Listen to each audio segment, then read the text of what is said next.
అంకితమైనటువంటి ఈ ఆధ్యాత్మ రామాయణాన్ని మనం అనుదయం స్మరించుకుని శ్రవణం చేసి మననం చేసుకునేటువంటి భాగ్యాన్ని కల్పించినటువంటి ఫ్రీ గురుకుల సంస్థ వారికి అనేక ధన్యవాదాలు తెలియజేస్తూ ఈ కార్యక్రమంలో పాల్గొంటూ కార్యక్రమానికి ఒక శోభను సమకూరుస్తూ చక్కగా శ్రవణం చేస్తూ నాతో పాటు పయనిస్తున్నటువంటి ఆత్మీయులైనటువంటి శ్రోతలందరికీ శుభకామనలు తెలియజేస్తూ అందరికీ స్వాగతం సుస్వాగతం. మనం నిన్న చెప్పుకున్నటువంటి అంశాన్ని మీరు స్మరించండి, ఒకసారి బయటికి ప్రకటించండి, ఆ తర్వాత కార్యక్రమంలో పడికి మనం వెళ్ళిపోదాం. అందరికీ శ్రీమాత్రే నమః. అంగదుడు ప్రాయోపవేశం చేయడానికి సిద్ధపడతాడు. నేను చేయలేకపోతున్నాను సహాయము అనేసి ఆశ, అంటే హెల్ప్లెస్నెస్ పొజిషన్ లో ఉంటేను హనుమంతుడు అతనికి ధైర్యాన్ని ఇస్తాడనమాట. అంగదా, నువ్వు ఎందుకు ఇంత డిప్రెస్ అవుతున్నావు, ఎందుకు ఇంత ఇదైపోతున్నావు, మన వీళ్ళు వానర వీరులందరూ ఉన్నారు కదా, మీ బాబాయ్ సుగ్రీవుడు ఉన్నాడు, ఈయన పేరేంటది,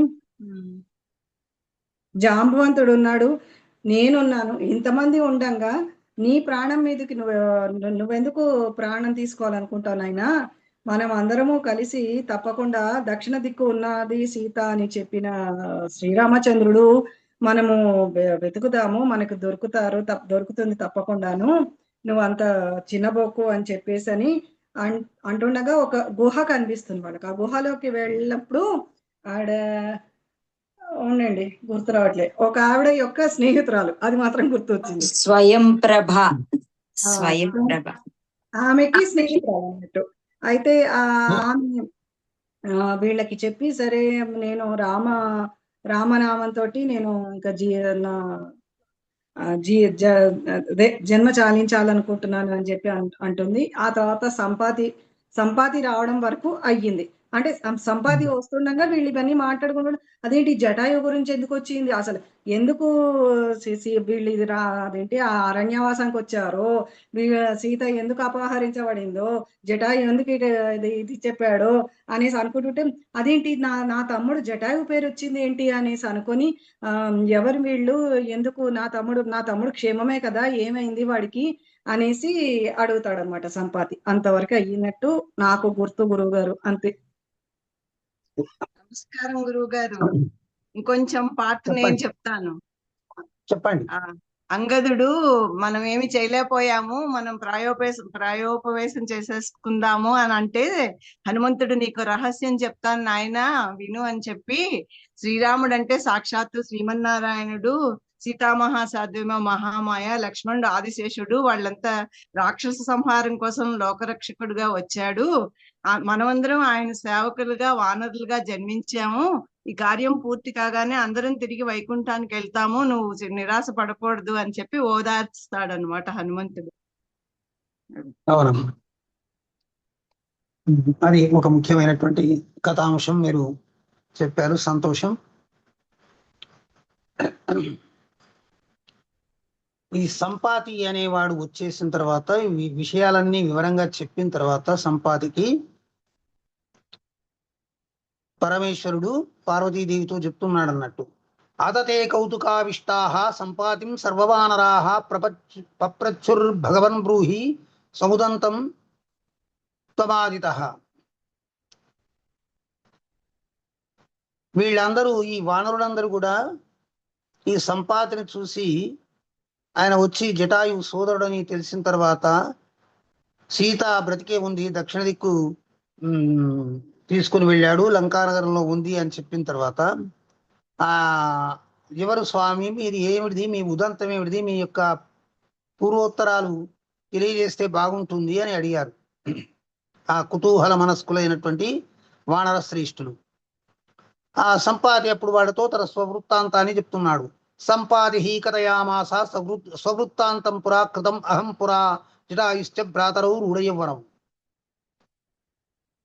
వీళ్ళిద్దరు ఎవరు అంటే గరత్మంతుని యొక్క సోదరుడు అనూరుడు. రెక్కలు రాకముందే తల్లి ఆ అండాన్ని చిదిమితే దాంట్లోంచి వచ్చి ఆయన సూర్య రథసారథిగా ఉన్నాడు. ఆయనకు వీళ్ళిద్దరూ కుమారులు అన్నట్టు. గరత్మంతుడు వీళ్ళకు బాబాయ్ అవుతాడు. ఈ సంపాది జటాయు చెప్తున్నాడు, మేము ఇరువురము అన్నదమ్ములము, మహాబలశాలురము, యవ్వన గర్వంతో మదించి ఆకాశాన్ని అంతు చూడాలని అనుకునే పరుగులు పందాలు వేసుకునే వాళ్ళం. ఒకసారి మేము ఆకాశానికి వెళుతూ వెళుతూ ఆకాశంలో ఎవరేం ఎక్కువ దూరం వెళ్తాము అని చెప్పేసి పోటీ పడి వెళుతూ ఉంటే కొన్ని వేల మైళ్ళ దూరం వెళ్ళిన తర్వాత సూర్యుని యొక్క వేడికి నా తమ్ముడైనటువంటి జటాయువు యొక్క పక్షాలు అంటుకున్నాయి. వాడు విలవిల్లాడుతుంటే చూసి వానికి నా రెక్కలను దాపున వాడిని కిందికి దించాలని ప్రయత్నం చేస్తే మరి ఆ ప్రయత్నం లోపల నా రెక్కలు పూర్తిగా కాలిపోయాయి. వాడెక్కడ పడ్డాడో నేను ఎక్కడ పడ్డానో, వాడు బ్రతికాడో చచ్చాడో, నేను బ్రతికున్నానా జీవన్మాత్రుడన ఎక్కడా కదలలేని మెదలలేని స్థితి లోపల ఒక పర్వతం మీద పడ్డాను. ఆ పర్వతం మీద పడిన తర్వాత ఒక 3 రోజులకు కానీ నాకు కొంచెం స్పృహ వచ్చి నడిచేటువంటి శక్తి వచ్చేసిన తర్వాత ఆ ప్రాంతం ఏది అని సంచరిస్తూ ఉంటే అక్కడ నిశాకరుడు చంద్రుడు అనేటువంటి ఒక ముని ఆశ్రమం కనిపించింది. కనిపించిన తర్వాత ఆయన దగ్గరికి వెళ్ళి చేతులు జోడించి నమస్కరిస్తే ఆయన అన్నాడు కదా, ఏం సంపాతి నీకు ఈ రూపము, నువ్వు ఆకాశంలో సంచరిస్తూ ఉంటే నిన్ను నీ సోదరుని ఎన్నో మాళ్ళు చూశాను నేను, మరి మీ రెక్కలు కారడానికి కారణం ఏమిటి అని అంటే ఆ సంపాతి ఆ మునికి ఈ విషయం అంతా చెప్పాడు. చెప్పి, స్వామి ఇంకా నేను రెక్కలు లేని బ్రతకడం చాలా దుర్భరం అయిపోతుంది కాబట్టి నేను ఒక దావాగ్ని అంటే అడవి అంటుకుని దరికుని మండేటువంటి జ్వాలల లోపల నేను కూడా పడి మరణిస్తాను. ఇక్కడితో నా యొక్క జీవితం పరిసమాప్తం అవుతుంది. ఇంత దీనమైనటువంటి స్థితిలో నేను బ్రతకలేను అంటే దయార్ద్ర హృదయుడైనటువంటి ఆ నిశాకరుడు చెప్తాడు.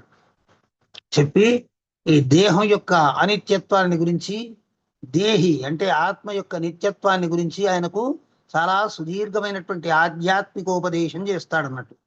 అహంకారం కారణంగా ఈ దేహమే నేను అనేటువంటి భ్రాంతి లోపల మనం ఉన్నాము.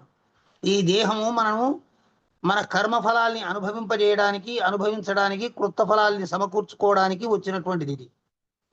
ఈ ఉపకరణం ద్వారా మనం మళ్ళీ కొత్త కొత్త పాపాలు చేస్తూ కొత్త కొత్త కర్మ సంచయాన్ని కూర్చుకుంటూ ఉన్నాం. ఆ కర్మఫలములకు వశులమై బద్ధులమై ఆ పుణ్యపాప కర్మలని జనన మరణ రూపం లోపల మనం అనుభవిస్తూ ఉన్నాం. ఇట్లా కొనసాగుతూ ఉంది మన జీవిత చక్రం. మానవుడు స్వర్గానికి వెళ్ళినా కూడా సాధకుడై ఎన్ని పుణ్యాలు చేసినా స్వర్గానికి ఎగినా పుణ్యం పరిసమాప్తమైన వెంబడే మళ్ళీ వాడు తన యొక్క దేహాన్ని మళ్ళీ పొంది మళ్ళీ కొత్త కర్మలు చేసుకోవడానికి వస్తున్నాడు. స్పృహ ఉండి, జ్ఞానం ఉండి, జ్ఞప్తి ఉండి, బుద్ధి ఉండి, సంస్కారం ఉండి, జననాంతరమైనటువంటి సుకృతం ఏదో తోడ్పడితే వాడు మళ్ళీ పుణ్యకర్మలు చేసుకుని ఆ జీవి పుణ్యలోకాల్ని పొందుతాడు. లేకపోతే అవన్నీ మరిచిపోయి స్వార్థపరుడై ఇంద్రియ వశుడై దేహ భ్రాంతితోటి సుఖాల కోసం నియమము, నిష్ఠ, మంచి, మర్యాద, ధర్మము అనేటువంటి వాటినన్నిటినీ కూడా తృణీకరించి వాడు జీవితాన్ని మళ్ళీ వ్యర్థం చేసుకుని నానా యోనుల లోపట అంటే అనేక జంతుకోటి లోపల వాడు జన్మించవలసి వస్తుంది కర్మ ఫలితాలని అనుభవించి. ఎట్లా అంటే ఈ ప్రళయకాలం లోపట ఈ సమస్త జీవులన్నీ కూడా హిరణ్య గర్భుని లోపట లీనమైపోయిన తర్వాత ఆ జీవులు మళ్ళీ పునరుత్పత్తి దశలోపట మళ్ళీ సృష్టి ఆరంభ దశలోపట చంద్రమండలంపై పడతాయట ఆ జీవులు. ఆ తర్వాత చంద్రుని కిరణాల మూలంగా చల్లని వెన్నెలల ద్వారా కలిసి భూమిపై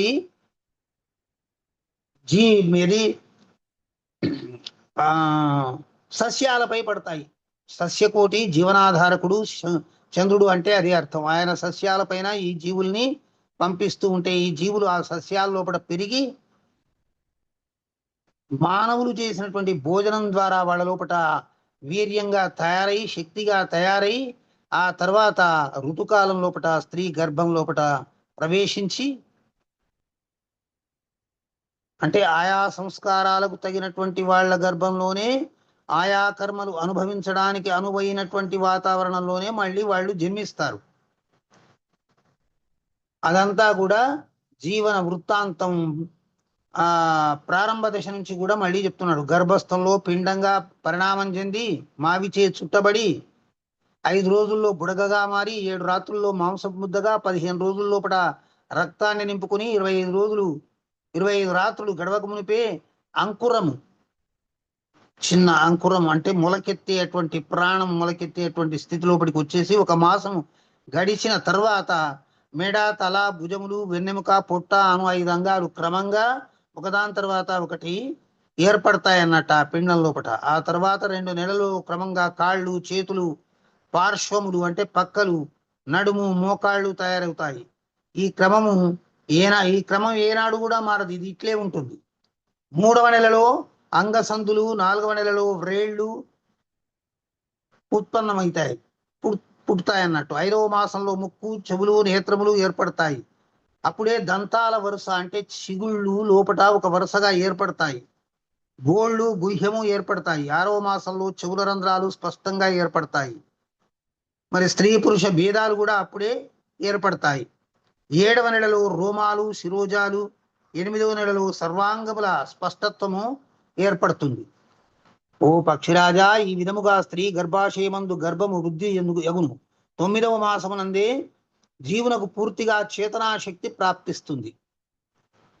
గర్భస్థ పిండము తన నాభిలో లగ్నమయ్యున్న నాడములోని సూక్ష్మ రంధ్రముల ద్వారా తల్లి తీరిన అన్నరసమును గ్రహించి వృద్ధి పొందుతూ ఉంటుంది. ఆ పిండం, ఆ జీవి ఆ రూపాన్ని సంతరించుకున్నటువంటి పసి గుడ్డు తన కర్మల వల్లనే అతడు గర్భమున మరణించకయుండును. తన కర్మల ప్రభావం చేతనే వీడు అనుభవించవలసినటువంటి చాలా కర్మలు ఉన్నాయి కాబట్టి అక్కడ మరణించకుండా అట్లే ఉంటాడు. అప్పుడు తన పూర్వజన్మలో చేసినటువంటి కర్మని, దుష్కర్మల్ని అన్ని తలుసుకుని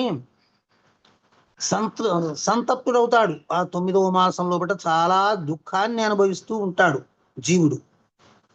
తను ఈ విధంగా అనుకుంటాడు, తను చేసినటువంటి కర్మలన్నీ జ్ఞాపకం వస్తాయి. నేను అప్పుడు ఆ విధంగా చేశాను కదా, నేను ఎన్నో గర్భాల్లోపట జీవిగా జన్మించి కోట్లాది బంధువులతోనూ, పశువర్గంతోనూ, స్త్రీ పుత్రాదులతోనూ సంబంధాల్ని అనుభవించాను.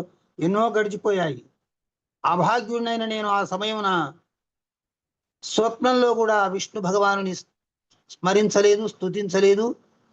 ఆ స్పృహనే లేకుండా నేను బ్రతికాను. నా కుటుంబ పోషణము, నా ఉదర పోషణము, నా భోగభాగ్యాలు ఇటువంటి వాటి పట్లనే ఆసక్తున్నై నేను ఆ స్మరణ అనేది లేకుండా పెరిగాను. న్యాయంగానో అన్యాయంగానో ఈ విధంగానో ధనార్జన చేయాలి, దాంట్లో బట్టి నిమగ్నునైపోయాను. దాని ఫలితముగా ఈ గర్భ దుఃఖాన్ని అనుభవిస్తూ ఉన్నాను. మళ్ళీ నశ్వరమైనటువంటి దేహాన్ని ధరించి దాన్నే నిజం అనుకొని, అదే శాశ్వతం అనుకొని మళ్ళీ దానికోసమై ఆ జీవితం అంతా కూడా మళ్ళీ అట్లే చేసుకుని నేను మళ్ళీ అనుభవించవలసి వస్తుంది. ఎన్నడూ నా హితానికి అంటే ఈ జీవి యొక్క హితం కోసం లోకానికి వచ్చేసిన తర్వాత లోక వాతావరణం లోపల ఉండేటువంటి అన్ని సేకరించుకొని ఇతరులను చూసి మనం కూడా ఆ విధంగానే తన యొక్క ఉన్నతికి గాక తన యొక్క పతనానికే దారులను ఏర్పాటు చేసుకుంటూ ఉంటారు. ఎవరో కొద్ది మంది మాత్రం తమ హితానికై ఏదో సంస్కార వశాత్తు వాళ్ళు సరి అయినటువంటి మార్గంలో నడుస్తూ ఉంటారు. ఆ తర్వాత నేను ఇట్లా బహు దుఃఖాలు పొందుతుంది కానీ గర్భస్థంలో ఉండేటువంటి 9వ మాసంలో ఆ జీవుడు ఏడుస్తూ ఉంటాడు. ఈ నరక సమానమైనటువంటి గర్భంలో కదలడానికి మెదలడానికి వీలు లేక ఎప్పుడు భూమి మీద పడతానో, ఏమి బాధలు ఉంటాయో ఏమో అని చెప్పేసి, మరి నేను పుట్టిన తర్వాతనైనా శ్రీమన్నారాయణుని యొక్క దివ్య జ్ఞానంతో, దివ్య బోధతోటి, దివ్య చైతన్యంతో నేను జీవించి పుట్టి దాన్ని ఉపాసించి ఆ మహాత్ముని మళ్ళీ నేను ఈ జీవితాన్నైనా పావనం చేసుకుంటాను, ఈ వచ్చిన అవకాశాన్నైనా మంచిగా చేసుకుంటాను, మెరుగుపరుచుకుంటాను అని చింతిస్తూ ఆ జీవుడు యోని యంత్ర పీడితుడై అంటే వెలికి త్రోసేటువంటి వాయువు ద్వారా బయటికి వస్తాడు. మరి బాల్యాద్యవస్థలో ఉండే దుఃఖాలన్నీ అనుభవిస్తాడు. వానికి ఏం చెప్పుకోనికి రాదు. ఏదైనా ఆకలైనా, బాధైనా, సుఖమైనా, కష్టమైనా ఏడ్చి అవి ఎట్లాగో సాధించుకుంటాడు. మరి ఆ తర్వాత వచ్చేటువంటి ఓ జటాయువు, తర్వాత వచ్చినటువంటి యవ్వన దశ ఉంటుంది వయస్సులో. ఆ వయస్సు, ఆ దశలోపట మనకు ఎవరు చెప్పినవి వినిపించవు, ఏదీ కనిపించదు. మన సుఖము, మన ఆనందము, మన భోగము, ఆ ఇంద్రియాల యొక్క సంతృప్తి, వీటి కోసమై మనం అరులు చాస్తూ ఉంటాం. దేహాభిమానం బాగా పెచ్చు పెరిగిపోతుంది. మరి ఆ తర్వాత తను ఆత్మనుగా, తనకు ఈ దేహం అనేది లభించినటువంటి ఉపకరణంగా అతడు గుర్తించడం మానివేస్తాడు. తాను ఆత్మజ్ఞాన సంపన్నుడు కావాలి. ఒక బస్సు వచ్చింది అంటే అది మన ఊరికి తీసుకుపోవడానికి వచ్చేసింది అని తెలుసుకొని శ్రద్ధాళువైన వాడు ఆ సమయానికి అక్కడ ఉండి దాన్ని అధిరోహించి ఆ తర్వాత తన యొక్క గ్రామాన్ని చేరుకుంటాడు. కానీ ఈ దేహం ఎందుకు వచ్చేసిందో మనల్ని సరి అయిన రీతిలో జరిపించి ముక్తిధామానికి చేర్చడానికి వచ్చినటువంటి ఉపకరణం ఈ దేహం. దాన్ని మర్చిపోయి మనం ఏం చేస్తున్నామంటే దీన్ని నానా విధమైనటువంటి కర్మల లోపల ప్రవేశపెట్టి ఎప్పుడూ కూడా, అందుకోసమే ధర్మము ధర్మము ధర్మము అంటుంది భారతీయ ధర్మం, సనాతన ధర్మము. ఎందుకు అంటే ధర్మము నిన్ను చక్కగా తీసుకుని వెళుతుంది. ఏది ధర్మము ఏది అధర్మం కాదని వేదంలో, శాస్త్రంలో, మహాత్ముల ద్వారా తెలిపినటువంటి మార్గాల్లో పయనిస్తే మనము సరి అయిన దారి లోపల వెళ్ళి ఆ గమ్యాన్ని చేరుకుంటాం, మన ఇంటిని మనం చేరుకుంటాం. మరి అటువంటి పరిస్థితి మనకు లేకుండా అయిపోతుంది. ఆత్మజ్ఞాన సంపన్నులము అయ్యేటువంటి స్థితి లేకుండా అయిపోయి ఎంతసేపు చూసినా కూడా మనము ధర్మాన్ని వదిలిపెట్టేస్తున్నాం, అర్థకామాల వెంబడి పడుతున్నాము. అర్థము అంటే సంపద, కామం అంటే కోరిక. ఈ సంపదలు కోరికల వెంబడిపడి మనం ఏమైపోతున్నామంటే మనుషులం కాదు, పశువులం అవుతున్నామా, రాక్షసులం అవుతున్నామో తెలియదు. ఎంత భయంకరమైన రాక్షసులం అవుతున్నామంటే దేశాల్ని కబళించి జీర్ణించుకోవాలని చూసేటువంటి భయంకర రాక్షసులుగా తయారవుతున్నాం. వాతావరణం, ఇంత గొప్ప వాతావరణాన్ని భగవంతుడిస్తే దాన్ని బాంబుల ద్వారా లేక అనేకమైనటువంటి మారణాస్త్రాల ద్వారా దాన్ని నశింపజేసి జీవకోటి మనుగడకే ముప్పు తెచ్చేటువంటి ఒక రాక్షసులం అంటే కూడా అంతకంటే మించి ఇంకేమైనా ఉంటే ఆ విధంగా చెప్పుకోవాలి. అటువంటి వాళ్ళుగా మనం తయారవుతున్నాం. ఎందుకోసం? మన స్వార్థం, నా మాట నడవాలి, ఇతరుల సొమ్ము నాది కావాలి, ఇతరులు నా మాటను తలదాల్చాలి అనేటువంటి ఒక దుర్మార్గమైన ఆలోచన వల్ల అర్థ కామాల వెంబడి పడ్డటువంటి మనిషి పశువుగా, మృగంగా, రాక్షసుడుగా మారి ఈ జగత్తునంతా భయానక పరిస్థితుల్లోపటికి నెట్టివేస్తున్నాడు. అది మనం చూస్తూ ఉన్నాం.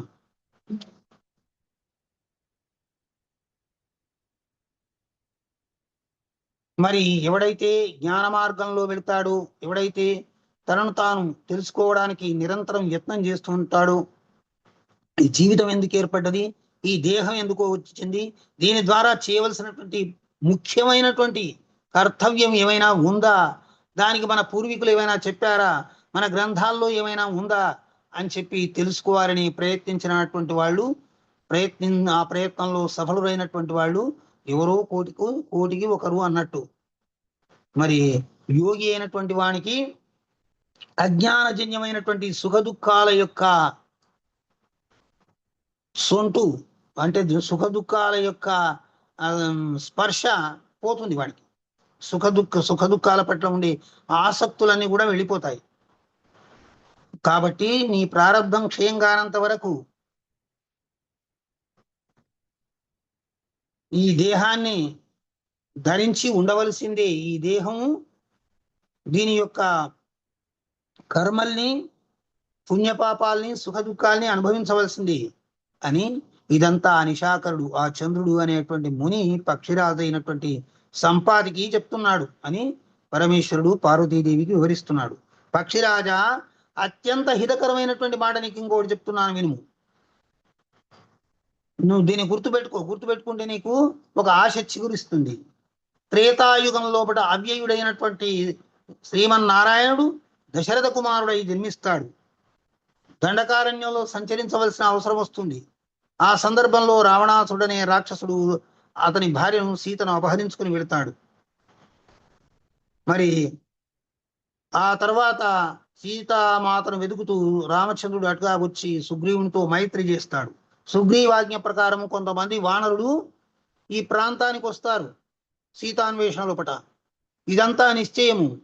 అప్పుడు నువ్వు వాళ్లకు సీతాదేవి యొక్క ఉనికిని నీవు చెప్తావు వాళ్లకు. ఆ చెప్పిన సందర్భం లోపట నీకు కొత్తగా రెక్కలు మొలుస్తాయి, నీ జీవితం మళ్ళీ పునర్నవీకరింపబడుతుంది అని చెప్పాడు నాకు. అందుకోసం నేను ఇక్కడ నిలబడి ఉన్నాను, ఇక్కడ వేచి ఉన్నాను, ఎప్పుడు వస్తారా అని ఎదురు చూస్తూ ఉన్నాను. ఇన్నేళ్లకు మీరు వచ్చారు, నాకు చాలా సంతోషం కలిగింది అని సంపాది చెప్తూ బోధయామాసమాన్ చంద్రనామా మునికులేశ్వర పశ్యంతు పక్షో మే జాతౌ నూతనావతి కోమలవు. చూస్తున్నారా వానరాధిపులారా, ఆ మునిచంద్రుడు చెప్పినట్టు మీతో మాట్లాడుతూ ఉంటే నాకు నూతనమైనటువంటి కొత్త రెక్కలు మొలకెత్తి ముందుకు వస్తున్నాయి. మీకు మేలగుగాక పోయివత్తును, మీరు నిశ్చయముగా సీతను చూచెదరు.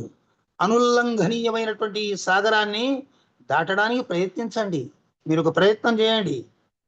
దారి అక్కడ ఉంది, పోవడానికి అన్ని ఏర్పాట్లు ఉన్నాయి, మీరు ప్రయత్నం అనేది ఒకటి కావాలి. అయితే మార్గం అంతా సుగమమైపోతుంది. మీరు వెళ్ళడానికి మీరు ప్రయత్నం చేస్తూ ఉంటే ఆ మార్గం అంతా సుగమం అయిపోతుంది. మనం ఏదో ఒక చిన్న కథ చెప్తారు, ఏమని అంటే చిమ్మ చీకట్లో ఎక్కడికో దూరంగా వెళ్ళవలసినటువంటి అవసరం ఏర్పడ్డది ఒక అతనికి. గ్రామాంతరం వెళ్ళవలసిన దట్టమైన అడవుల్లో సన్నటి కాలిబాట గుండా వెళ్ళవలసినటువంటి అప్పుడు ఆ పెద్ద మనిషి ఎవరో పంపించే అతనికి ఒక లాంతర్ ఇచ్చాడు. లాంతర్ అంటే దాని దీపం అన్నట్టు, గ్లాస్ తో మూయబడి ఉండేటువంటి దీపం. అది ఇచ్చిన తర్వాత ఆయన అన్నాడు కదా, ఇది చూస్తే ఒక 5-6 అడుగులు మేర కూడా కాంతి లేదే, మరి నేను వెళ్ళవలసింది 20-30 కిలోమీటర్లు ఉంది, అక్కడికి ఎట్లా వెళ్తానంటే నీవు చేతిలో పట్టుకో, ఇది నీకు ఎప్పుడూ 10 అడుగులు ముందు కానీ దారి కనిపిస్తూనే ఉంటుంది, నీవు వెళ్ళడానికి సుగమం అవుతుంది అని చెప్తాడు. అంటే 100 అడుగులు 1000 అడుగులు 100 యోజనాలు మనకు కనిపించవలసిన అవసరం లేదు. మన ప్రయత్నం అనేది ఒకటి చేస్తే అదంతటికి అది దారి మన కళ్ళ ముందు విప్పారుకుంటూ మనకు మనను ముందుకు తీసుకుని వెళుతుంది. కాబట్టి నీవు అట్లా వెళ్ళవయ్యా, మీరు కూడా ఆ విధంగానే ఈ సముద్రాన్ని దాటి వెళ్తారు, ఏం భయపడకండి అని చెప్పేసి ఆ జటాయువు ఈ వానరులకు చెప్పాడన్నట్టు. ఈ అనుల్లంఘనీయం, దీన్ని దాటలేము అని అనుకుంటున్నారు, మీరు ప్రయత్నించండి, మీరు ప్రయత్నం చేస్తే దాటగలరా అనేటువంటి అంశం బయటికి వస్తుంది అని చెప్పాడు. అంటే దీంట్లో యన్నామస్మృతి మాత్రతో పరిమితం సంసార వారాన్నిధిం తీర్త్వా గచ్చతి దుర్జనోపి పరమం విష్ణోః పదం శాశ్వతం తస్యైవ స్థితి కారిణి త్రిజగతాం రామస్య భక్తాః ప్రియా యూయం కిం సముద్రమాత్ర తరణే శక్తాః కథం వానరాః అని అంటున్నాడు. దుర్జనుడైన వాడు కూడా ఏ నామస్మృతి మాత్రము చేత అపరిమితముకు సంసార పారావారంగా ఉన్న ఈ సంసార సాగరాన్ని అవలీలగా తరిస్తాడో విష్ణు పదాన్ని చేరుకుంటాడో అట్టి మూఢుడు, అటువంటి వాడు ముల్లోకాలకు సృష్టి స్థితి లయకారకుడైనటువంటి వాడిని చేరుకుంటారో. మీరు పరమరామ భక్తాగ్రేసరుడు, రాముని దర్శనం చేసుకున్నటువంటి వాళ్ళు, రాముని యొక్క మాటలు విన్నటువంటి వాళ్ళు, రామునిచే ప్రేరేపింపబడినటువంటి వాళ్ళు, రామునికి సేవ చేయాలనుకున్నటువంటి వాళ్ళు, మీకు మార్గం దొరకకుంటుందా? రామభక్తులు ప్రియులు ఓ వానరులారా, ఈ పాటి సముద్రము దాటుటకు శక్తి చాలని వారు ఎట్లవుతారయ్యా? అట్లయితే రాముడు ఎందుకు పంపిస్తాడయ్యా మిమ్మల్ని అని చెప్పి వాడిని గొప్ప ప్రోత్సాహంతో తన యొక్క మాటల్ని వినిపించాడు. ఇది శ్రీమద్ ఆధ్యాత్మ రామాయణ అంతర్గత ఉమామహేశ్వర సంవాదంలో కిష్కిందా కాండంలో 8వ సర్గం మనం చెప్పుకున్నాం.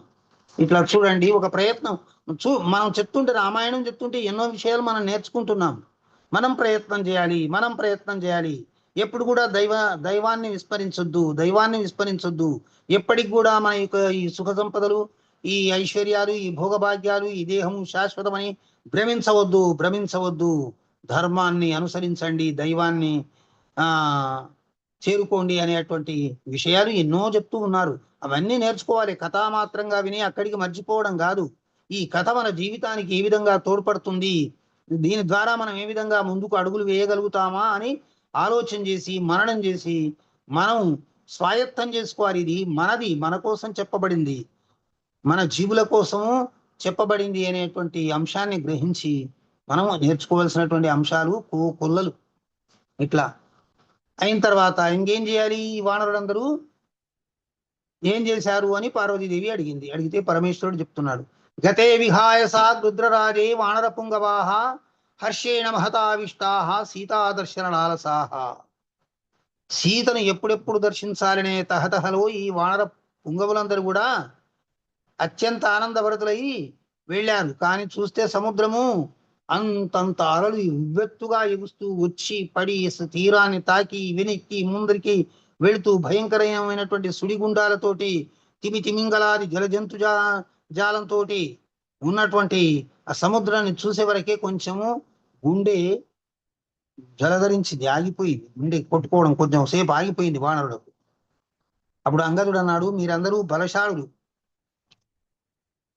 ఎవరైనా సముద్రాన్ని దాటి రాజకార్యాన్ని సాధించగలిగిన వారు ఎవరున్నారు?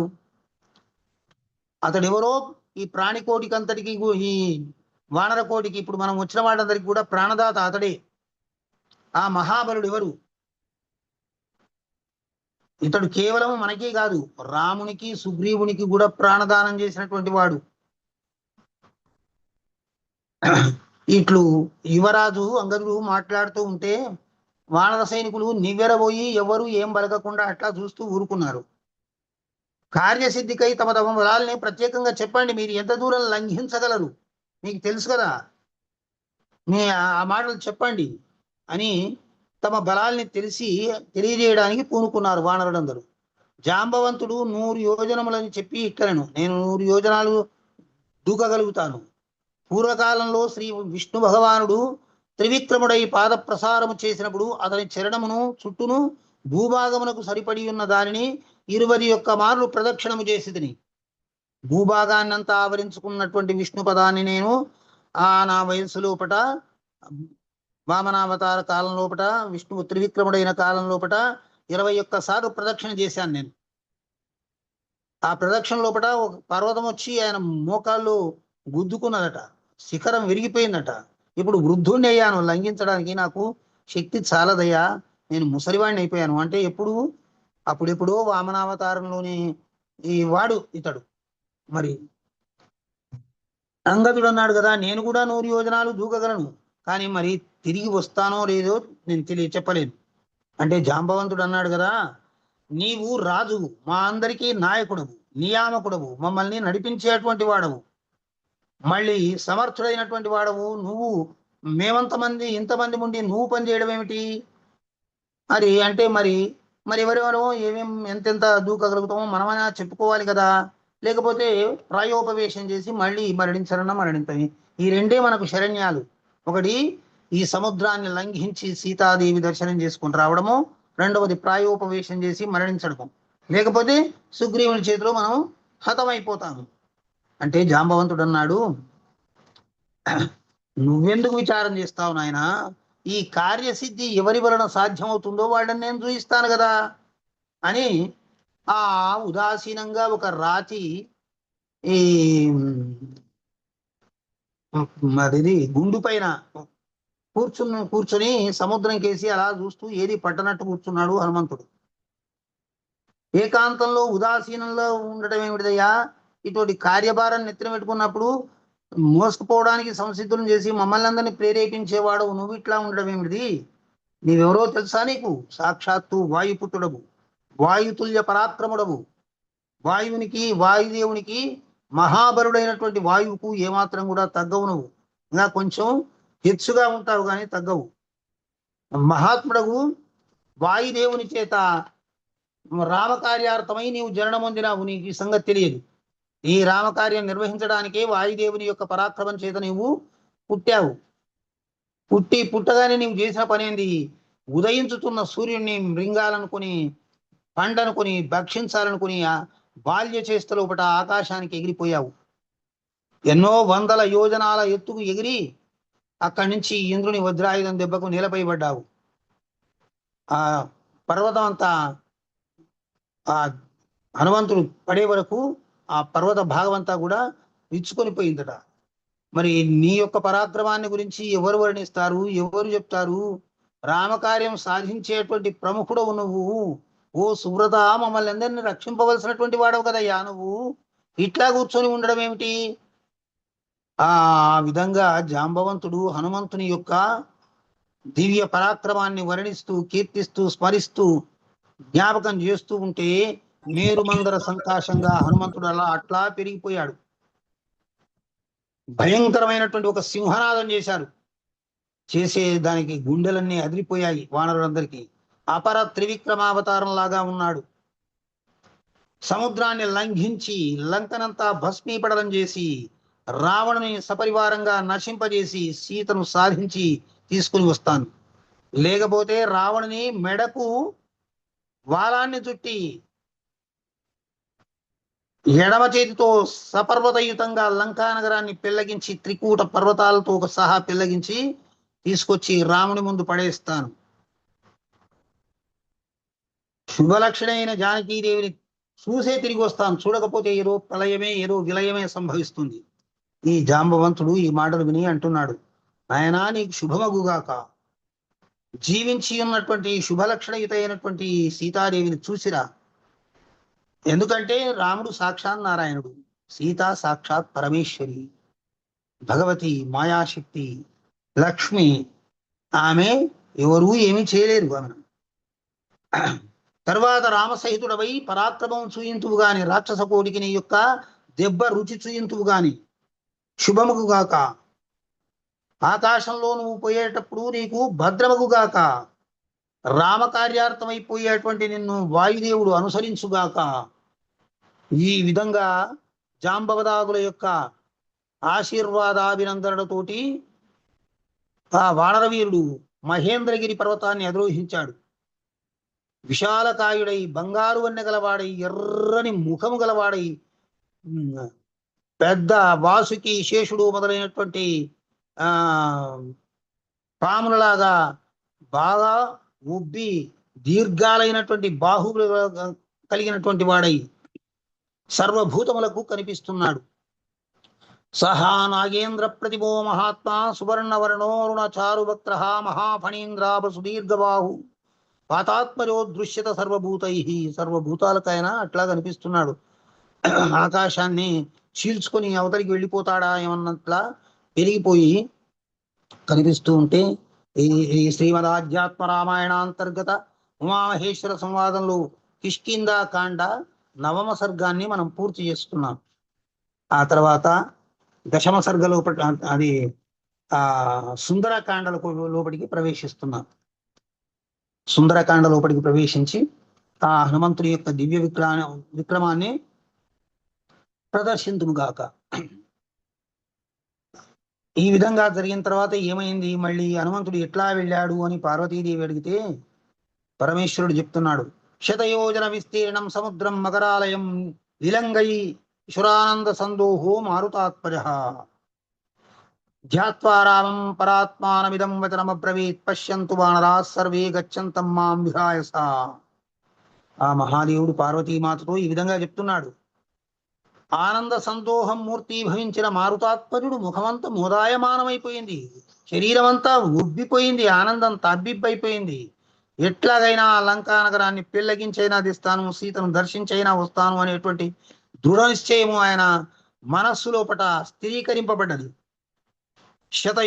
ఆంజనేయుడు చాలా ఎత్తు పర్వతంలాగా మారి మొసళ్ళ లాంటి భయంకర జలజంతువులకు నిలయమైనటువంటి సముద్రాన్ని లంఘించడానికి ఉద్యమించి పరాత్పరుడైనటువంటి శ్రీరామచంద్రుని స్మరించాడు. ఎవరి చేతను ఎదిరింప శక్యము గాని శ్రీరామ నిర్ముక్తమకు మహాబాణం వలె ఆకాశమున సాగిపోయాడు నన్ను అందరూ వానర వీరులు చూచెదరుగాక. ఓ వానర వీరులారా, అమోఘమైనటువంటి దివ్యమైనటువంటి ప్రచండమైనటువంటి శ్రీరాముని యొక్క దివ్య శక్తి, దివ్య మహాస్త్రం లాగా నేను మారి సముద్రం మీద నేను వెళుతున్నప్పుడు మీరందరూ చూదురుగాక. జనకుని కుమార్తె శ్రీరామచంద్రుని పత్నియగు సీతాదేవి, నేను ఇప్పుడే వెళ్ళి చూస్తాను, నేను కృతార్థుడను, అనుకున్న కార్యాల్ని సాధించగలిగినటువంటి వాణ్ణి, కృతార్థుణ్ణి, రాగముణ్ణి తిరిగి చూస్తాను. ప్రాణములు విడుచు సమయమున ఏ మహానుభావుని నామం ఒక్కసారి తలచి నరుడు సంసార సముద్రమును దాటి అతని పదమునే చేరును, అట్టి రాముని దూతను నేను. ఏ శ్రీరామచంద్రుని యొక్క దివ్యనామస్మరణ చేసి మరణావసాన సమయం లోపల మానవుడు తన యొక్క పథాన్ని విష్ణు పథం వరకు తీసుకుని వెళ్తాడో, తన యొక్క గమ్యం విష్ణు పదమని తెలుసుకుని అక్కడికి వెళ్తాడు, ఏ వైకుంఠ పదాన్ని చేరుకుంటాడో ఆ సాక్షాత్ శ్రీమన్నారాయణుని యొక్క దాసుణ్ణి నేను, దూతను, అతడు పంపిస్తే పోతుండేటువంటి వాణ్ణి నేను.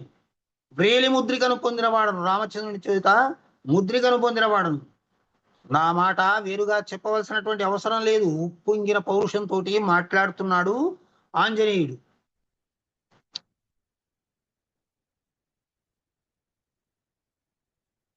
అటువంటి భగవంతుడైన శ్రీరాముని చంద్రుని ధ్యానిస్తూ నేను సముద్రంపై ఎగిరితే నాకు ఆటంకాలు ఏముంటాయి? ఇట్లే చిటికెలో దాటి వేస్తాను. హనుమంతుడు బాహువులను పొడుగుగా చాచి బాలాన్ని విస్తరించి మెడను నిటారుగా నిలిపి దృష్టిని ఎగువనే నిలిపి పాదముల జంటను సంకోచించి దక్షిణాభిముఖుడై వాయువేగంతో కుప్పించి లంఘించాడు. ఒక్కసారి పర్వతాన్ని తొక్కి ఎగిరాడు పైకి.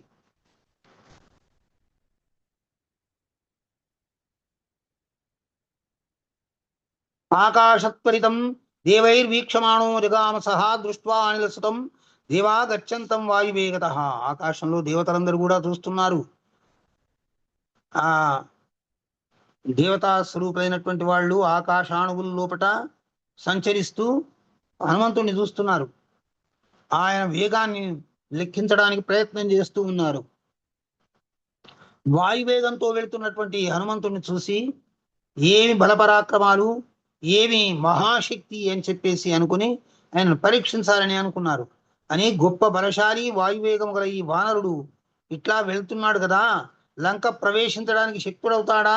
లంకలో ఉండేటువంటి మహా బలశాలుడైనటువంటి రాక్షసులను ఎదిరించడానికి శక్తుడవుతాడా అని దేవగణాలన్నీ విచారించి సురస అనేటువంటి పేరు కలిగిన నాగమాతను పిలిచి ఆమెతో అన్నారు, అమ్మా నువ్వు వెళ్ళి ఆ కపివీరుని కొంచెం విఘ్నం కలిగించు, నిన్ను దాటుకుని ఎట్లా వెళ్తాడో చూద్దాము, ఇతని బుద్ధి, ఇతని పరాక్రమము, ఇతని వేగము ఇదంతా తెలుసుకుందాము అని ఆమెను పంపించారు. ఆమె శీఘ్రంగా హనుమంతునికి విఘ్నం కల్పింపని ఎదురుగా వచ్చి నిలబడ్డది. వచ్చి సముద్రానికంతా అయినటువంటి నోరును తెరిచి ఆ వానరవీరుడితోటి ఈ విధంగా అంటుంది, ఓయి మహామతి రా, నా నోట్లోపటికి వేగంగా ప్రవేశించు, నాకు ఆకలి అవుతుంది అని హనుమంతుడు ఆమెతో అన్నాడు, తల్లి శ్రీరాముని శాసనం ప్రకారము జానకీదేవిని దర్శించడానికి వెళ్తున్నాను నేను. తిరిగి వచ్చి ఆమె క్షేమవార్తను రామునికి తెలిపి నీ నోట ప్రవేశిస్తాను. ఇది నేను ఇచ్చిన మాట, నేను తప్పను, నాకు దారి వదులుము. అండ్ సురసవకు నాగమాతమైన నీకు నేను నమస్కారం చేస్తున్నాను అంటే ఆ సురస ఇట్లా అంటుంది, నేను ఆకలితో ఉన్నానయ్యా, ముందు నా నోటిలోకి ప్రవేశించుము, పోయే మాట తర్వాత చెప్పు, అట్లా కానిచో నిన్ను తినివేస్తాను, నమిలివేస్తాను అని అంటే హనుమంతుడు అన్నాడు, నేను పట్టడంతా నీ నోటిని తెరువు అని అన్నాడు. యోజన విస్తృతి గల దేహము ధరించి ముందు నిలిచెను. హనుమ రూపమును చూచి సురస 5 యోజనాలు అయిపోయింది. ఆయన ఇంకా పెరిగిండు, ఈమె ఇంకా పెంచింది నోటిని, ఆయన ఇంకా పెరిగాడు, ఈమె ఇంకా పెంచింది. ఇట్లా పెంచి యోజనాయుతమైనటువంటి విస్తీర్ణంతో ఆ పెంచినటువంటి నోటి లోపలికి హనుమంతుడు ఒక్క క్షణం లోపలికి గర్భం లోపలికి వచ్చి మళ్ళీ బయటికి వచ్చిండు. అంగుష్ట మాత్ర దేహుడై బుటన వ్రేలంత వాడై లోపలికి పాతాళ గుహ లాంటి ఆ మహామాత యొక్క కంఠబిలం లోపలికి ప్రవేశించి గర్భం లోపలికి వచ్చి మళ్ళీ ఏమి అంటకుండా మళ్ళీ బయటికి వచ్చాడు. వచ్చి అమ్మా నీ ఆకలి తీరిందా, నీకు నమస్కారము అని చెప్పి అన్నాడు. ఆమె ఇట్లన్నది, ఉయిరమోయి ఆంజనేయ, బుద్ధిమంతుల్లో శ్రేష్ఠుడా, రామకార్యం సాధించడం లోపల నువ్వు సమర్థుడవయ్యా. నీ బలము తెలుసుకున్న కోరి దేవతలు నన్ను ఈ విధంగా పంపించారు. సీతను చూసి తిరిగి వెళ్ళి రాముణ్ణి చూస్తావుగాక, నా ఆశీస్సులు ఫలించులుగాక అని ఆ నాగమాత చెప్పింది. ఆమె దేవలోకానికి వెళ్ళిపోయింది. మళ్ళీ వాయుపుత్రుడు ఇదంతా కూడా రామాయణాన్ని వివరించి విస్తరించి విశ్లేషించి చెప్పినటువంటి మహానుభావులు ఇదంతా ఒక కుండలిని యోగ సాధన అని చెప్పేసి దాన్ని అపురూపమైనటువంటి రీతిగా మలిచి అందించారు. ఎప్పుడైనా సమయం ఉంటే దాన్ని కూడా మనం చెప్పుకునే ప్రయత్నం చేద్దాం. పక్షిరాజు అయినటువంటి గరత్మంతుని లోపల గరత్మంతునిలాగా వెళుతున్నాడు. ఆకాశంలో ఉండే మేఘాలన్నీ చీల్చబడి ఎక్కడికో దిశాంతాలకు కొట్టివేయబడుతూ ఉన్నాయి, ఎగిరిపోతున్నాయి, తూలిపోతున్నాయి. సముద్రుడు కూడా మణికాంచన పర్వత రూపుడై మైనాకునితో ఇట్లను. సముద్రుడు కూడా తన లోపట మైనాకం అనేటువంటి ఒక పర్వతరాజం ఉంది. అది ఎప్పుడో ఇంద్రుడు పర్వతాలను రెక్కలు ఖండించేనాడు హిమవత్ పర్వత రాజకుమారుడైన అతడు వాయుదేవుణ్ణి ఆశ్రయిస్తే వాయుదేవుడు తీసుకొచ్చి సముద్రంలో భద్రంగా ఉంచాడట. సముద్రుడు కూడా ఆయనతో, ఈ మహాసత్తుడు నా పైనుంచి వెళ్తున్నటువంటి వాడు సుతుడైనటువంటి హనుమంతుడు రామకార్య సిద్ధికై పోతున్నాడు. అతనికి నీవు ఇప్పుడు సహాయం చేయాలి. సగర చక్రవర్తి చేత పూర్వము రాముని పూర్వీకులైనటువంటి సగరుని కుమారుల చేత త్రవ్వబడ్డటువంటి వాళ్ళము. నేను సాగరుణ్ణైనాను, నువ్వు నా లోపల రక్షింపబడుతూ నువ్వు ఉన్నావు. మరి ఆ సాగర చక్రవర్తికి సగర చక్రవర్తి వంశజులకు ఏదో కొంచెం ఉపకారం చేసేటువంటి అవకాశం మనకి ఈనాడు ఏర్పడ్డది. ఆ సగరుని వంశంలో జన్మించిన రామచంద్రునికి ఉపకారం చేసి మనం కొంత రుణం తీర్చుకున్న వాళ్ళం అవుదాము. నీ పర్వతం పైన శ్రమించి వెళ్తాడు గాని నువ్వు అతనికి కొంచెము ఆశ్రయాన్ని కల్పించు అని అన్నాడు. నానామణిమయములైనటువంటి గిరిశిఖరాలతోటి నరాకృతిని దాల్చి మైనాకుడు ఆకాశంలో తనను దాటిపోతున్నటువంటి హనుమంతునితో ఇట్లంటున్నాడు, కపివరా, నేను మైనాకుడను, నీకు విశ్రాంతి కల్పించడానికై నేను వచ్చేశాను. సముద్రుని చేత ఆజ్ఞాపింపబడినటువంటి వాడు, క్షణం ఇక్కడ విశ్రమించు, తదుపరి యథాసుఖముగా వెళ్ళవచ్చు అని అన్నాడు. హనుమంతునితో ఆ మైనాకుడు అంటున్నాడు, రామకార్యార్థమై వెళ్ళేటువంటి వానికి నాకు విశ్రాంతి ఎక్కడిది, ఫలభక్షణం ఎక్కడిది, అది వీలు కాదు, నేను త్వరగా వెళ్ళవలసి ఉన్నది. ఇట్లు చెప్పి మైనాకుడు ఆతిథ్యం ఇస్తా అన్నందుకు ఆయనను గౌరవించి బ్రేళ్లతో మైనాకుని దేహాన్ని స్పృశించి ఆ కపివీరుడు ముందుకు వెళ్ళిపోయాడు. అతనికి ఆ విధంగా వెళుతూ ఉంటే సముద్ర గర్భంలో ఒక ఛాయానామకమైనటువంటి సింహికానామకమైనటువంటి ఛాయాగ్రాహిణి పైన ఉండేటువంటి నీడను చూసి పక్షులను కానీ ఏ వాటినైనా గ్రహించగలిగే లాక్కోగలిగేటువంటి శక్తి దానికి ఉంటుంది. సింహిక దాని పేరు. ఆ సింహిక ఆ నీడను బట్టి హనుమంతుడిని లాగుతుంది.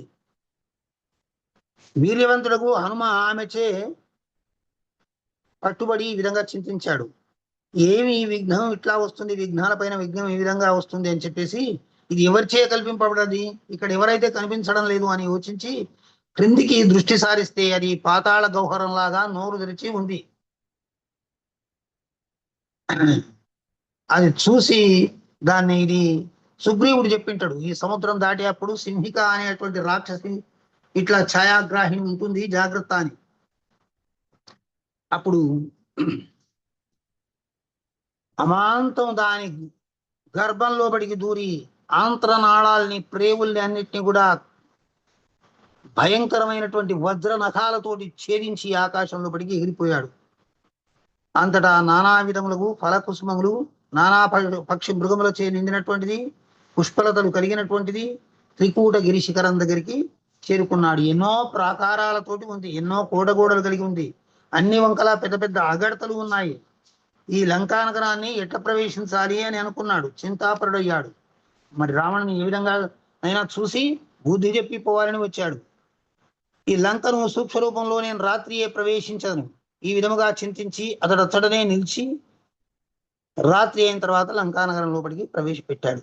ఆ ప్రవేశపెట్టడం కూడా ఎడమ కాలుతో ప్రవేశిస్తాడు అని చెప్పేసి మనకు వాల్మీకి రామాయణంలో ఉంది.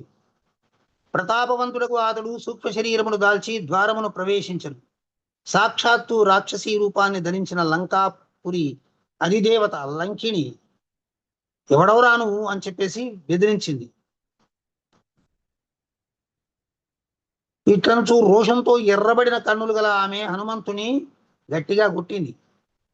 స్త్రీ గదా అని ఏదో కొంచెం గౌరవించాలి అని అనుకునే సందర్భంలో ఇది ఇంత దెబ్బ కొట్టింది కదా అని చెప్పేసి ఎడమ చేయితోటి ఒక్క పోటు చిడికిడి పోటును దాని హృదయం మీద ప్రహారం చేశాడు. అది రక్తం కక్కుంటూ నేలపై పడిపోయింది. అప్పుడు ఈ విధంగా చెప్తుంది, హనుమా వెడలుము, నీకు మంగళమగుగాక.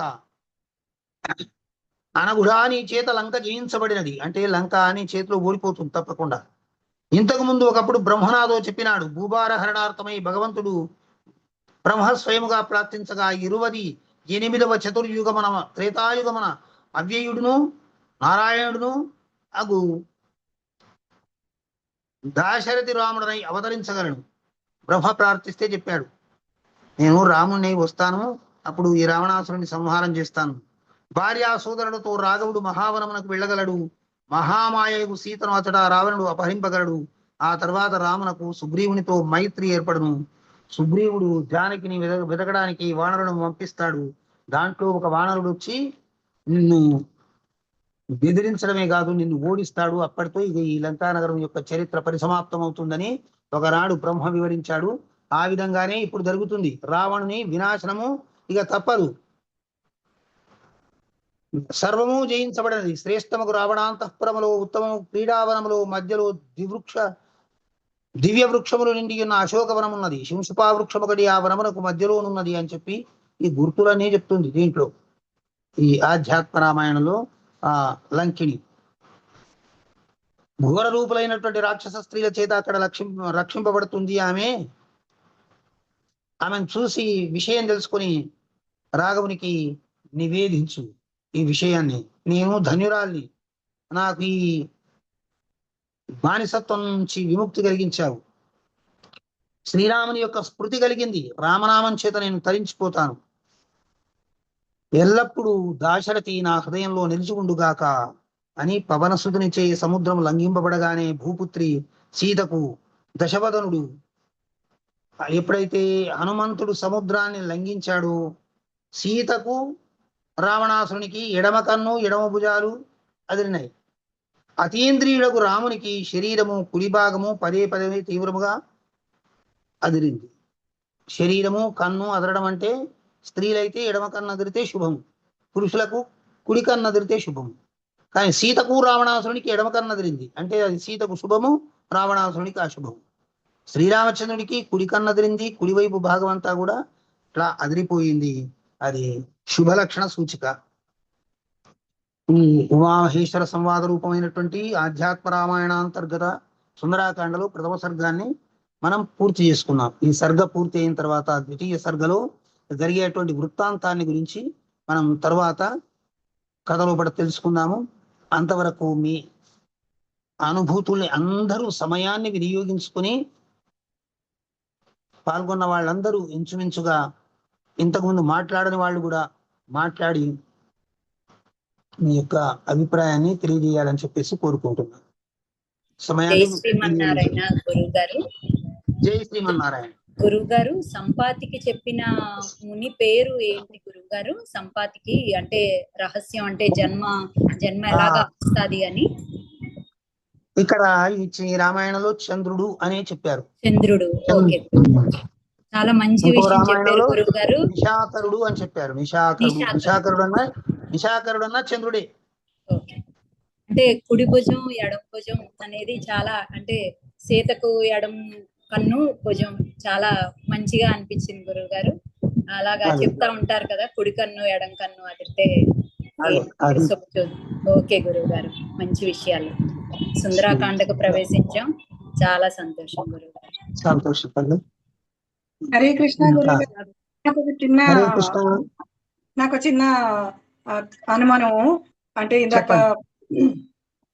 ఇప్పుడు ఈ అరుణుడి కుమార్ల వీళ్ళిద్దరు సంపాతిను జటాయు అనూరుడు అని గరత్మంతుని యొక్క సోదరుడు. ఆయన కుమారులు వీళ్ళిరువురు. ఆహా, ఆయన కుమారులు అన్నమాట వీళ్ళిద్దరైతే. ఆ అదే అది తెలుసుకుందాం అనేసి. ధన్యవాదాలు గురువు గారు. సంతోషం. గురువు గారు, ఏంటంటే సూర్యుడు అలా రథాన్ని తోలేవాడు ఈయనే కదా అంటారు గురువు గారు. అవును, సూర్య రథసారథి అనూరుడేనండి. అదే అనూరుడు అంటే అర్థం ఏమిటి అంటే ఊరువులు తొడలు ఇంకా ఆయనకు మొలవక ముందే తల్లి అండాన్ని పగలగొట్టి చూసింది. ఆ కద్రువకు సంతానం కలిగితే చాలా మంది పుత్రులు జన్మిస్తే తనకు గుడ్లు ఇంకా పగలలేదు, తనకు సంతానం కాలేదని తొందరపాటు వల్ల ఆమె ఒక గుడ్డును పగలగొడుతుంది. పగలగొట్టినప్పుడు దాంట్లోంచి అనూరుడు పూర్తిగా భాగాలు ఇంకా పూర్తిగా అన్నటువంటి వాడు బయటికి వస్తాడు. బయటికి వచ్చి తల్లిని శపిస్తాడు. ఈ విధంగా ఒక పిండము సరి అయిన స్థితికి ఎరగక ముందే నీ అండాన్ని పగలగొట్టావు కాబట్టి నువ్వు సవరికి దాసివై ఉండువుగా కానీ శపించి ఆయన సూర్యమండలానికి సారథిగా వెళ్తాడని చెప్పేసి మనకు భారతం ద్వారా రామాయణం ద్వారా తెలుస్తుంది. ధన్యవాదాలు గురువు గారు. నమస్కారం గురువు గారు. నమస్తే అమ్మా. ఈ రోజు పాఠంలో నాకు ఆశ్చర్యం అనిపించింది ఏంటంటే జీవుడు గర్భంలో ప్రవేశించింది మొదలుకొని వారము నెల ఎలా రూపొందుతుంది అనేది ఈ రోజున అందరూ స్కానింగ్లు చేసి అంతా చేసి వైద్య పరీక్షలు చేసి వైద్యం ద్వారా తెలుసుకుంటున్నది. ఆ రోజుల్లోనే వాళ్ళు అంత వివరంగా చెప్పగలిగాడు అంటే చాలా ఆశ్చర్యకరమైన విషయం. ఇప్పుడు మనం ఏమిటిదంటే ఈ అనంత మహాకాలం లోపట మనమే జ్ఞానులము, మనకే ఇప్పుడు తెలిసింది, మన కంటే తెలిసిన వాళ్ళు ఎవరూ లేరనేటువంటి ఒక అజ్ఞానంలో మనం ఉన్నాం. దాన్ని తొలగించుకుంటే పూర్వ ఋషులు అంతర్ద్రష్టలైనటువంటి మహానుభావులు భూత భవిష్యత్ వర్తమానాల్ని చూసి చెప్పగలిగినటువంటి గొప్ప శక్తి సంపన్నులు ద్రష్టలు ఎంతో మంది ఉన్నారు. వాళ్ళ ద్వారానే వేదము, ఆయుర్వేదము, ధనుర్వేదము ఇటువంటి వేదాలన్నీ కూడా శాస్త్రాలన్నీ కూడా భగవంతుని యొక్క కరుణ చేత లోకం లోపలికి ప్రభవించాయి, జన్మించాయి. అంత జ్ఞానం అంతా కూడా మొదటి నుంచి ఉన్నదాన్ని కొన్ని రోజులైన తర్వాత అది మార్చిపోతుంది, మళ్ళీ కొన్ని రోజులైన తర్వాత బయటికి వస్తుంది. ఒక అల కిందికి పడి మళ్ళీ అది పైకి లేచి మళ్ళీ కింద పడి మళ్ళీ పైకి లేచి అన్నట్టు ఈ జ్ఞానం ఇప్పుడు వచ్చేటువంటి యాంత్రిక విజ్ఞానాన్ని చూసి మనము ఎప్పుడూ లేదు ఇప్పుడే ఉందేమో అని అనుకుంటున్నాం. ఇటువంటి విషయాలన్నీ కూడా యువత ఇంకా చిన్నపిల్లలు అందరూ బాగా తెలుసుకోవాలి ముందు బాగా. అవునమ్మా, అవును. అధ్యయనం అనేది చాలా ముఖ్యమైనటువంటిది.